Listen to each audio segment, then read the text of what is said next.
অর্জুন বিষাদযোগ। ধৃতরাষ্ট্র জিজ্ঞাসা করলেন, হে সঞ্জয়, ধর্মক্ষেত্রে যুদ্ধ করার মানুষের সমবেত হয়ে আমার পুত্র এবং পাণ্ডুর পুত্ররা কি করল? সঞ্জয় বললেন, হে রাজন, পাণ্ডবদের সৈন্যসজ্জা দর্শন করে রাজা দুর্যোধন দ্রোণাচার্যের কাছে গিয়ে বললেন, হে আচার্য, পাণ্ডবদের মহান সৈন্যবল দর্শন করুন, যা আপনার অত্যন্ত বুদ্ধিমান শিষ্য ধ্রুপদের পুত্র অত্যন্ত দক্ষতার সঙ্গে গুহের আকার রচনা করেছেন। সেই সমস্ত সেনাদের মধ্যে অনেকে ভীম ও অর্জুনের মতো বীর ধনুর্ধারী রয়েছেন এবং যুযুধান ও ধ্রুপদের মতো মহাযোদ্ধা রয়েছেন। সেখানে ধৃষ্টকেতু, চেকিতান, কাশীরাজ, পুরোজিৎ, কুন্তিভোজ ও শৈবের মতো অত্যন্ত বলবান যোদ্ধারাও রয়েছেন। সেখানে রয়েছেন অত্যন্ত বলবান যুধামন্যু, প্রবল পরাক্রমশালী উত্তমৌজা, সুভদ্রার পুত্র এবং দ্রৌপদীর পুত্রগণ। এই সব যোদ্ধারা সকলেই এক একজন মহারথী। হে দ্বিজোত্তম, আমাদের পক্ষে যে সমস্ত বিশিষ্ট সেনাপতি সামরিক শক্তি পরিচালনার জন্য রয়েছেন, আপনার অবগতির জন্য আমি তাদের সম্বন্ধে বলছি। সেখানে রয়েছেন আপনার মতোই ব্যক্তিত্বশালী ভীষ্ম, কর্ণ, কৃপা, অশ্বত্থামা, বিকর্ণ ও সোমদত্তের পুত্র ভূরিশ্রবা, যারা সর্বদা সংগ্রামে বিজয়ী হয়ে থাকে। এছাড়াও আরও বহু সেনানায়ক রয়েছেন যারা আপনার জন্য তাদের জীবন ত্যাগ করতে প্রস্তুত। তারা সকলে নানা প্রকার অস্ত্রশস্ত্রে সজ্জিত। তারা সকলেই সামরিক বিজ্ঞানের বিশারদ। আমাদের সৈন্যবল অপরিমিত। আমরা পিতামহ ভীষ্মের দ্বারা পূর্ণরূপে সুরক্ষিত, কিন্তু ভীমের দ্বারা সতর্কভাবে সুরক্ষিত পাণ্ডবদের শক্তি সীমিত।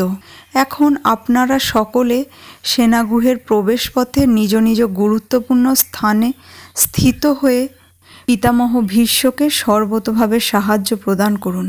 তখন কুরুবংশের বৃদ্ধ পিতামহ ভীষ্ম দুর্যোধনের হর্ষ উৎপাদনের জন্য সিংহের গর্জনের মতো অতি উচ্চ নাদে তার শঙ্খ বাজালেন। তারপর শঙ্খ, ভেরি, পবন, আনক, ঢাক, গোমুখ শিঙাসমূহ হঠাৎ একত্রে ধ্বনিত হয়ে এক তুমুল শব্দের সৃষ্টি হলো।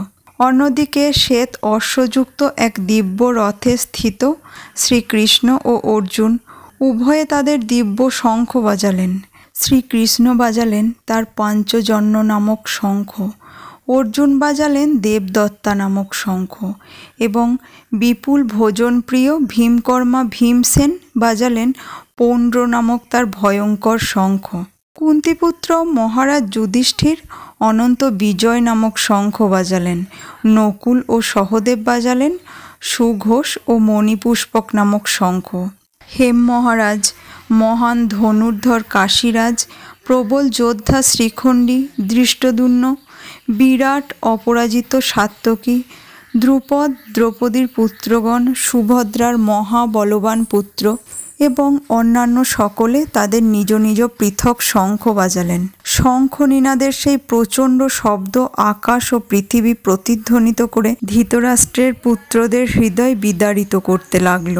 সেই সময় পাণ্ডুপুত্র অর্জুন হনুমান চিহ্নিত পতাকা শোভিত রথে অধিষ্ঠিত হয়ে তার ধনুক তুলে নিয়ে স্বর নিক্ষেপ করতে প্রস্তুত হলেন। মহারাজ, ধৃতরাষ্ট্রের পুত্রদের সমরসজ্জা বিন্যস্ত দেখে অর্জুন তখন শ্রীকৃষ্ণকে বললেন, হে অচ্যুত, তুমি উভয় পক্ষের সৈন্যদের মাঝে আমার রথ স্থাপন করো, যাতে আমি দেখতে পারি যুদ্ধ করার অভিলাষী হয়ে কারা এখানে এসেছে এবং এই মহা সংগ্রামে আমাকে কাদের সঙ্গে যুদ্ধ করতে হবে। ধৃতরাষ্ট্রের দুর্বুদ্ধিসম্পন্ন পুত্রকে সন্তুষ্ট করার বাসনা করে যারা এখানে যুদ্ধ করতে এসেছে তাদের আমি দেখতে চাই।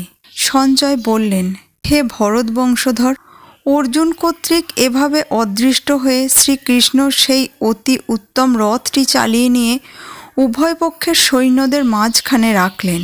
ভীষ্ম, দ্রোণ প্রমুখ পৃথিবীর অন্য সমস্ত নৃপতিদের সামনে ভগবান ঋষিকেশ বললেন, হে পার্থ, এখানে সমবেত সমস্ত কৌরবদের দেখো।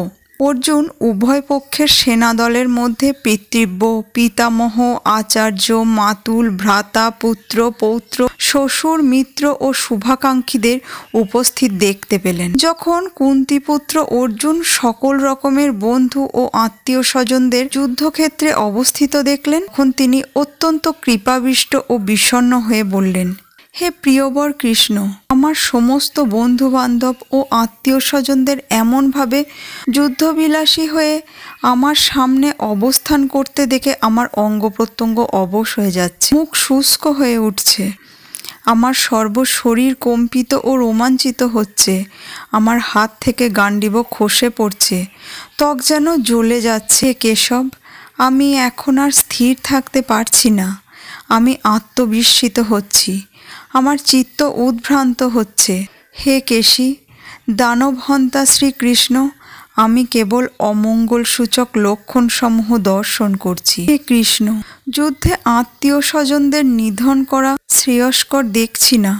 আমি যুদ্ধে জয়লাভ চাই না, রাজ্য এবং সুখ ভোগও কামনা করি না। হে গোবিন্দ, আমাদের রাজ্যের কি প্রয়োজন, আর সুখ ভোগ বা জীবন ধারণেরই বা কি প্রয়োজন, যখন দেখছি যাদের জন্য রাজ্য ও সুখ ভোগের কামনা তারা সকলেই এই রণক্ষেত্রে আজ উপস্থিত। হে মধুসূদন, যখন আচার্য, পিতৃব্য, পুত্র, পিতামহ, মাতুল, শ্বশুর, পৌত্র, শ্যালক ও আত্মীয় স্বজন সকলেই প্রাণ ও ধনাদির আশা পরিত্যাগ করে আমার সামনে যুদ্ধে উপস্থিত হয়েছেন, তখন তারা আমাকে বধ করলেও আমি তাদের হত্যা করতে চাইব কেন? যে সমস্ত জীবের প্রতিপালক জনার্দন, পৃথিবীর তো কথাই নেই, এমনকি সমগ্র ত্রিভুবনের বিনিময়েও আমি যুদ্ধ করতে প্রস্তুত নই। ধৃতরাষ্ট্রের পুত্রদের নিধন করে কি সন্তোষ আমরা লাভ করতে পারবো? এই ধরনের আততায়ীদের বধ করলে মহাপাপ আমাদের আচ্ছন্ন করবে। বন্ধু বান্ধব সহ ধৃতরাষ্ট্র পুত্রদের সংহার করা আমাদের পক্ষে অবশ্যই উচিত হবে না। হে মাধব, লক্ষ্মীপতি শ্রীকৃষ্ণ, আত্মীয় স্বজনদের হত্যা করে আমাদের কি হবে, আর তা থেকে আমরা কেমন করে সুখী হব? হে জনার্দন, যদিও এরা রাজ্যলোভে অভিভূত হয়ে কুলক্ষয়জনিত দোষ ও মিত্রদোষ নিমিত্ত পাপ লক্ষ্য করছে না, কিন্তু আমরা কুলক্ষয়জনিত দোষ লক্ষ্য করেও এই পাপ কর্মে কেন প্রবৃত্ত হব? কুলক্ষয় হলেও সনাতন কুলধর্ম বিনষ্ট হয়, তাহলে সমগ্র বংশ অধর্মে অভিভূত হয়। হে কৃষ্ণ, কুল অধর্মের দ্বারা অভিভূত হলে কুলবধূগণ ব্যভিচারে প্রবৃত্ত হয়, বার্ষ্ণেয় হয়। কুলস্ত্রীগণ অসচ্চরিত্রা হলে অবাঞ্ছিত প্রজাতি উৎপন্ন হয়। বর্ণসংকর উৎপাদন বৃদ্ধি হলে কুল ও কুলঘাতকেরা নরকগামী হয়। সেই কুলে পিণ্ডদান ও তর্পণ ক্রিয়ার লোপ পাওয়ার ফলে তাদের পিতৃপুরুষরা নরকে অধঃপতিত হয়। যারা বংশের ঐতিহ্য নষ্ট করে অবাঞ্ছিত সন্তানাদি সৃষ্টি করে, তাদের কুকর্মজনিত দোষের ফলে সর্বপ্রকার জাতীয় উন্নয়ন প্রকল্প, বংশের কল্যাণ, ধর্ম উচ্ছন্নে যায়। হে জনার্দন, আমি পরম্পরাক্রমে শুনেছি যাদের কুল ধর্ম বিনষ্ট হয়েছে তাদের নিয়ত নরকবাস করতে হয়। কি আশ্চর্যের বিষয়, আমরা রাজ্য সুখের লোভে স্বজনদের হত্যা করতে উদ্যত হয়ে মহা পাপ করতে সংকল্পবদ্ধ হয়েছি। প্রতিরোধ রহিত ও নিরস্ত্র অবস্থায় আমাকে যদি শাস্ত্রধারী ধৃতরাষ্ট্রের পুত্রেরা যুদ্ধে বধ করে, তাহলে আমার অধিকতর মঙ্গলই হবে। সঞ্জয় বললেন। রণক্ষেত্রে এই কথা বলে অর্জুন তার ধনুর্বাণ ত্যাগ করে শোকে ভারাক্রান্ত চিত্তে রথের উপর উপবেশন করলেন।